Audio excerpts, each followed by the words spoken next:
Open a Bible and look at the places it names. Jerusalem can be placed on a map. So can Egypt, Babylon, Rome, the Jordan River, and the Sea of Galilee.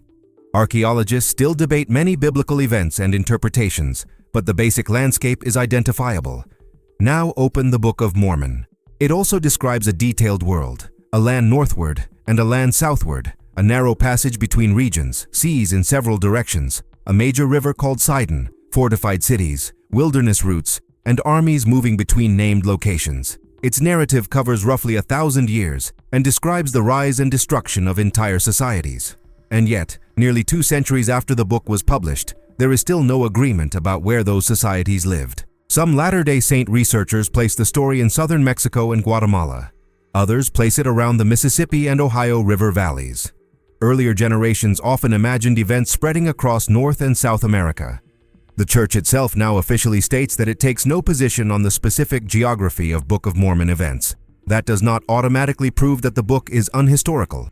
Lost cities have been found before. But this problem is larger than one missing city. Before anyone can search for Zarahemla, they must first decide which country, which river system, and even which part of the hemisphere they should search.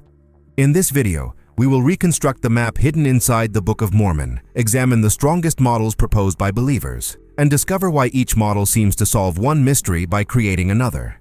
Stay until the end, because the decisive question is not whether an ancient ruin could resemble Zarahemla. It is what evidence could prove that it actually was Zarahemla. If you appreciate respectful investigations that examine both the official explanation and the historical evidence, subscribe to the channel. This is not about mocking anyone's faith. It is about asking a geographic question that the text itself invites us to ask. Where did all of this happen? Part 1. The map hidden inside the book. The Book of Mormon does not include a printed map, but it gives enough geographic relationships to create what researchers call an internal geography.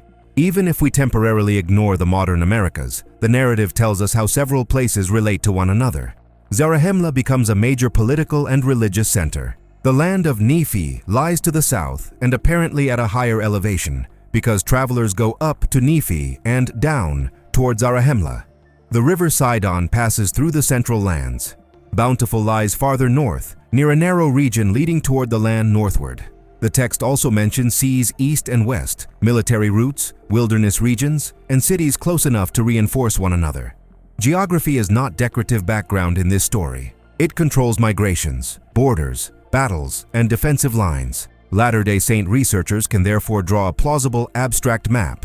Nephi in the south, Zarahemla farther north, Bountiful near a narrow passage, and the land northward beyond it.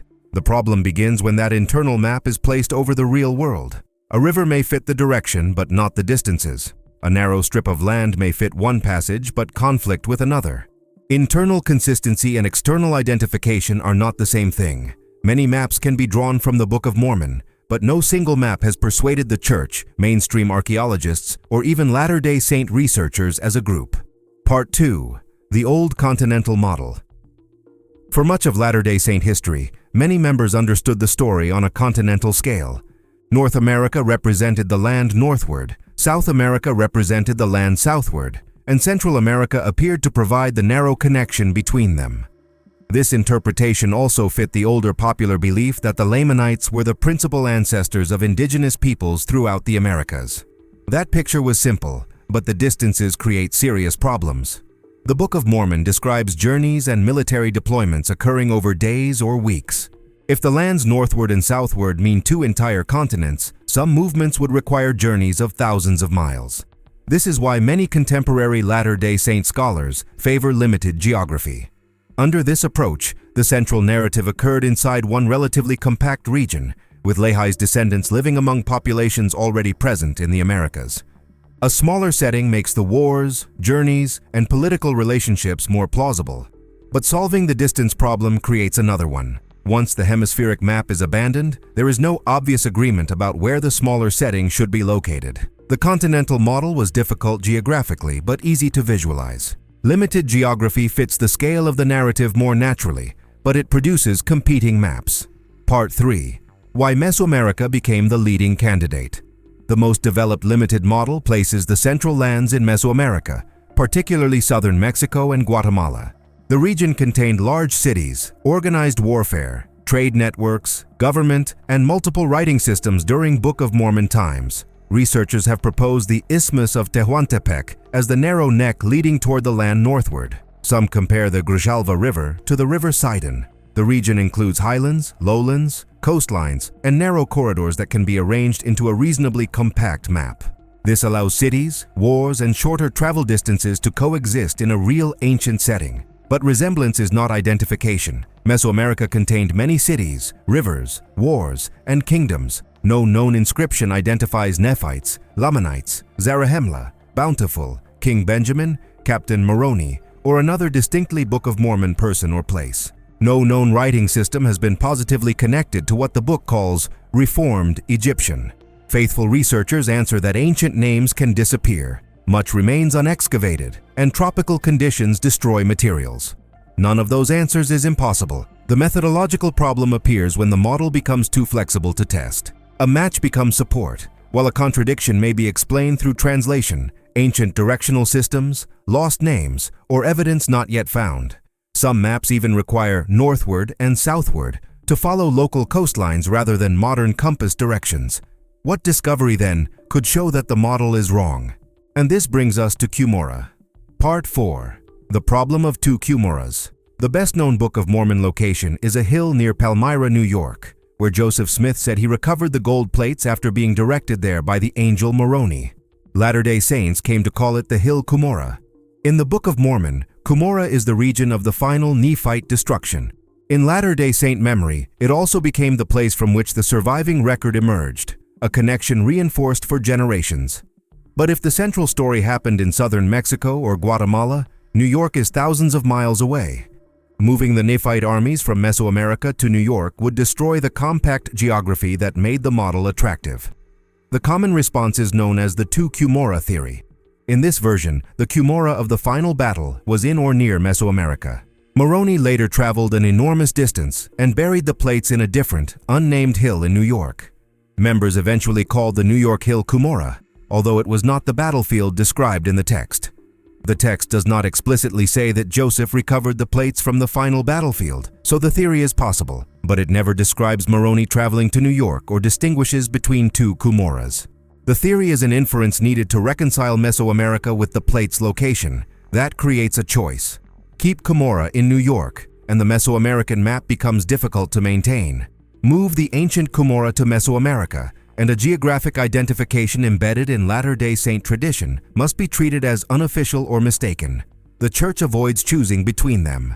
Its official statement says it takes no position on specific Book of Mormon locations, and its guidance for the Hill Cumorah site directs representatives away from geographic speculation. Neutrality leaves room for both faithful models, but it also means that even the most famous real-world Book of Mormon site is not officially confirmed as the Cumorah described in the book. Part 5. The Heartland Alternative. The Heartland model responds directly to that tension by placing much of the story in the central and eastern United States, often around the Mississippi and Ohio river systems, with the final events occurring in New York. Its appeal is easy to understand. Cumorah remains Cumorah, and the narrative stays close to Joseph Smith's world. Ancient mound-building cultures provide evidence of settlements, trade, fortifications, and organized societies. Rivers can become strategic borders, the Great Lakes can function as seas, and Hopewell sites overlap with part of the proposed timeline. Yet Heartland creates different difficulties. Its narrow neck of land is not obvious. Supporters disagree about how the seas and principal lands should be arranged. The Great Lakes and Mississippi River system do not naturally reproduce every relationship in the internal map. And although mound-building cultures certainly existed, there is no widely accepted inscription connecting them to Nephite or Lamanite names, rulers, languages, or religious texts. Heartland preserves the traditional Cumorah, but struggles with other parts of the map.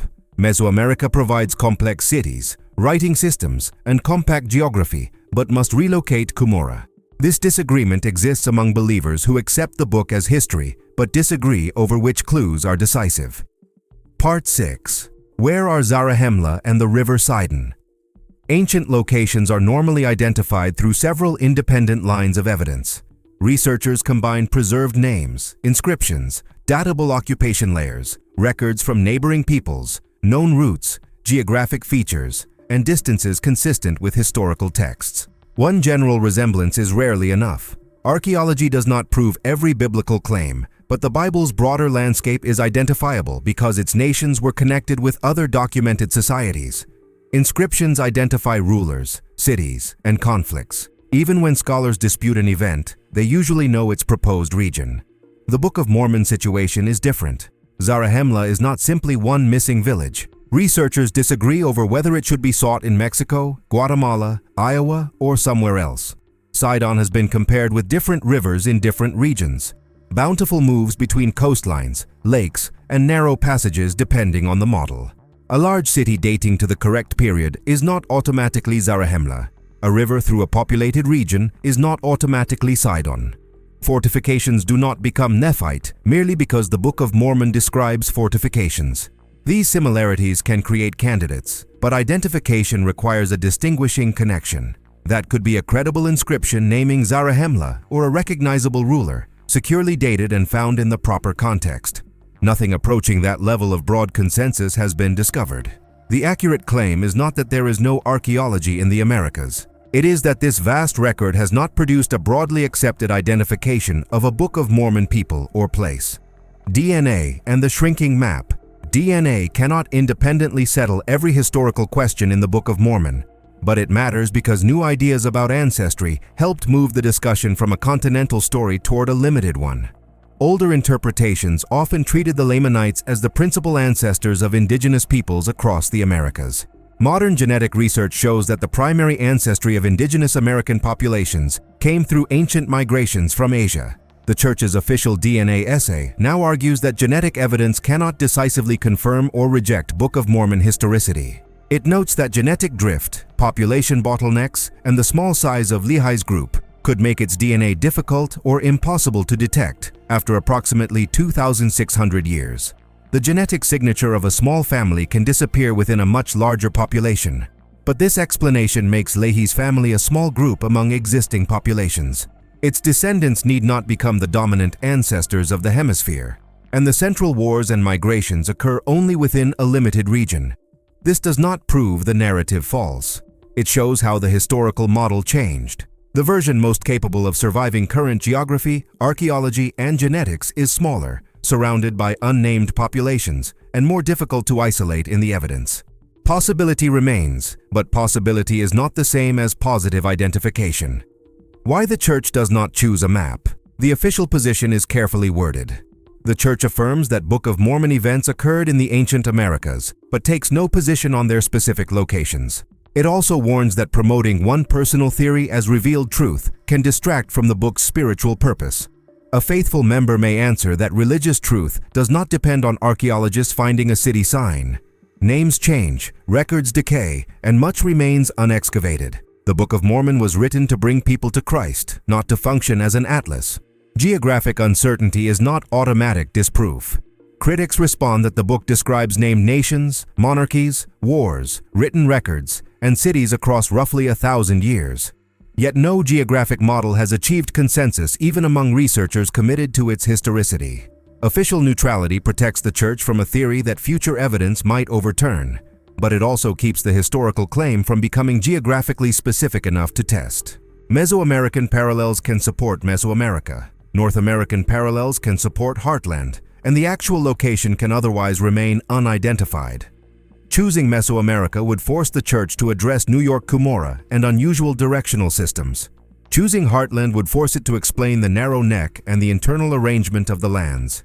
Returning to the continental model would revive the distance and ancestry problems that limited geography was designed to solve. Choosing a map would not end the debate. It would determine which problems could no longer be avoided. The geography problem is not simply that Zarahemla has not been found. Ancient sites disappear, names change, and future discoveries can surprise historians.